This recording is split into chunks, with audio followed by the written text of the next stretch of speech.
네, 시편 27장 4절 말씀으로 말씀을 증거하려고 하는데요. 본문 말씀을 읽어보겠습니다. 내가 여호와께 바라는 한 가지 일, 그것을 구하리니 곧 내가 내 평생에 여호와의 집에 살면서 여호와의 아름다움을 바라보며 그의 성전에서 사모하는 그것이라. 아멘. 다윗은 수많은 전쟁 속에서 생과 사를 오락가락하는 그 상황 속에서도 끊임없이 하나님과 교제하는 모습을 우리는 볼 수 있습니다.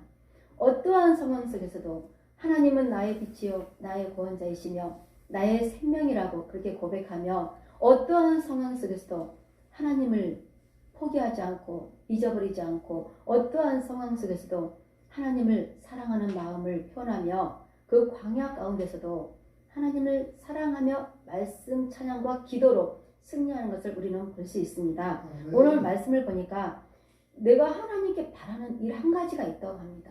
그것은 뭐냐면 평생 여호와의 집에 사는 거예요. 여호와의 집에 살면서 그 아름다움을 바라보며 그의 성전에서 사모하는 그것이라고 했습니다.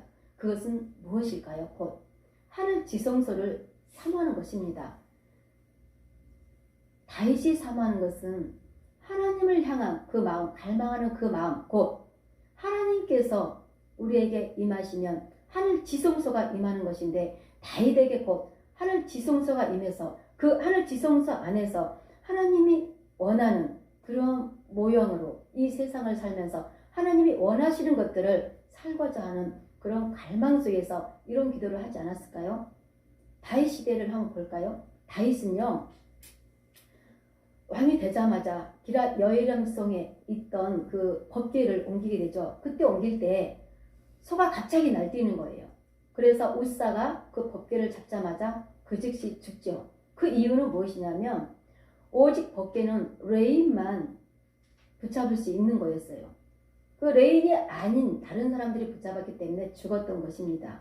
그래서 다윗은 성결하게 만든 그 레인들을 뽑아서 또 찬양하며 기뻐하며 제사장들과 천부장들 그렇게 모여서 그 법궤를 옮기면서 무사히 옮기게 됩니다. 그때 다윗은 춤추며 찬양하며 기뻐합니다. 그 하나님의 그 지성소 안에만 들어가야 되는 그 법궤를 다윗은 예루살렘 성전도 아닌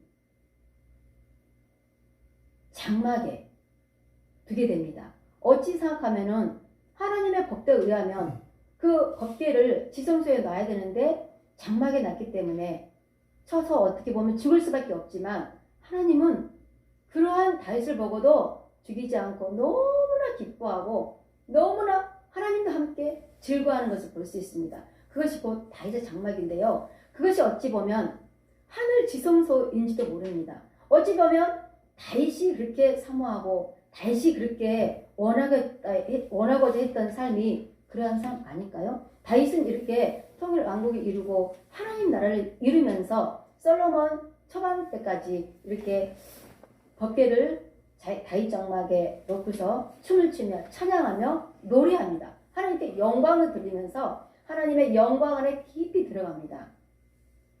모세 때의 법은 반드시 제사 때 피가 있어야 되고 번제단에 소와 양과 비둘기를 태워서 제사를 드려야 돼요.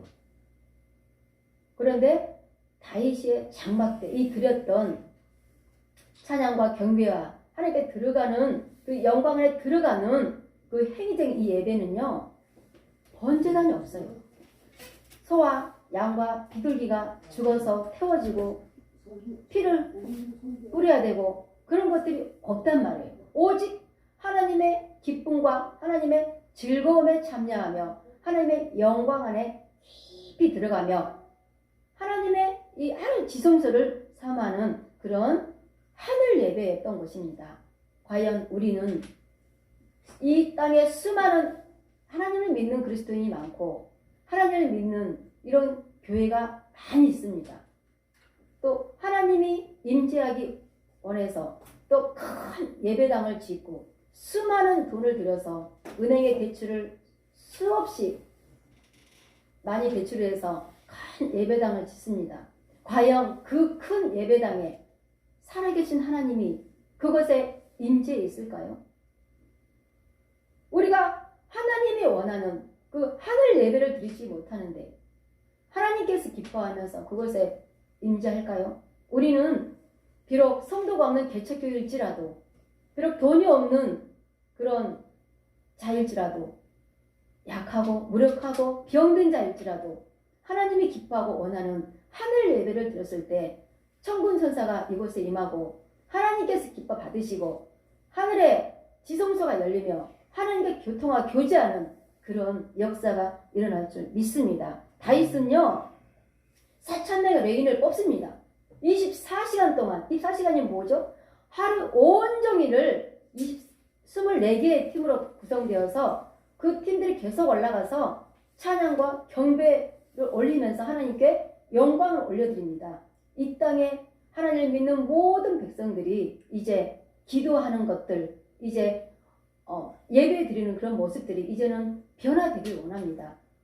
정말 우리가 하나님을 어떻게 믿는지, 어떻게 예배 드리는지, 왜 하나님을 믿는지, 우리가 하나님을 믿는 이 목적이 무엇인지 다시 한번 깨닫기 원합니다. 아직도 하나님을 사랑하고 하나님께 충성하고 하나님께 헌신하고 하나님의 귀한 사역자, 하나님의 귀한 종일지라도 우리가 어떻게 기도하고 어떻게 예배드린지 우리 자신을 다시 한번 되돌아보는 그러한 시간이 되길 원합니다.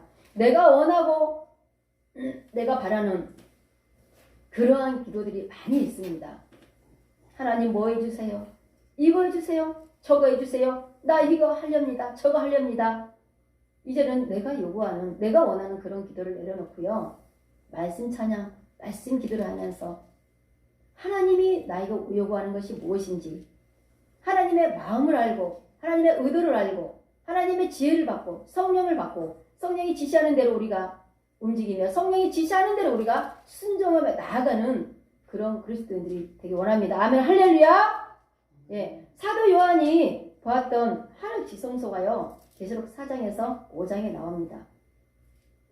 4장 5장을 보면요, 네 생물과 24장로들과 천사들, 그 모든 하나님의 창조된 그 피조물들이 하나님께 경배하는 모습들이 나옵니다. 어떻게 경배하냐면 엎드려 경배합니다. 그냥 서서 손 들고 찬양하는 그것도 모자라서 온몸을 땅에 엎드려서 바짝 엎드려서 하나님께 경배하는 모습이 하늘 지성소의 모습이에요. 그 뜻이 무엇일까요? 우리가 경배할 때 그냥 이렇게 경배하지 말고 그 정도로 하나님을 경외하고 복종하고 하나님은 나의 왕이시오, 나의 주권자이시오, 나의 모든 삶을 주관하는 그런 분으로 인정하며 이 땅에 우리가 그러한 모습으로 살아가는 그런 표현입니다. 우리가 죽어서 천국 가는 것이 중요한 게 아니에요. 이 땅에서 얼마만큼 우리가 하나님을 누리고 살아가는지 그것이 더 중요합니다. 그러기 위해서 우리가 항상 하나님 임재 가운데 24시간 우리가 주님과 동행해야 돼요. 성령과 동행해야 돼요. 그래서 하늘에 속한 자로 하늘 예배를 드려야 한다는 말씀입니다. 오늘도 힘들고 어려운 그 마음 가지고 하나님 앞에 토로하고 하나님 이거 주세요, 저거 주세요. 나의 구할 것을 놓고 기도하고 계십니까? 이제는 말씀 찬양과 말씀 기도를 하면서 하나님의 임재 안에 깊이 들어가고 하나님의 영광 안에 깊이 들어가서 하나님 앞에 승리하는 저와 여러분들이 되길 원합니다. 다윗이 하나님께 이 본문 말씀에서 원했던 단 한 가지, 내 평생 여호와의 집에 사는 것, 여호와의 그 아름다움을 바라보며 그의 성전에서 사모하는 것, 우리가 그러한 삶이 되길 원합니다. 아멘, 할렐루야. 그러기 위해서는 내 자신이 여호와의 집이 돼야 돼요.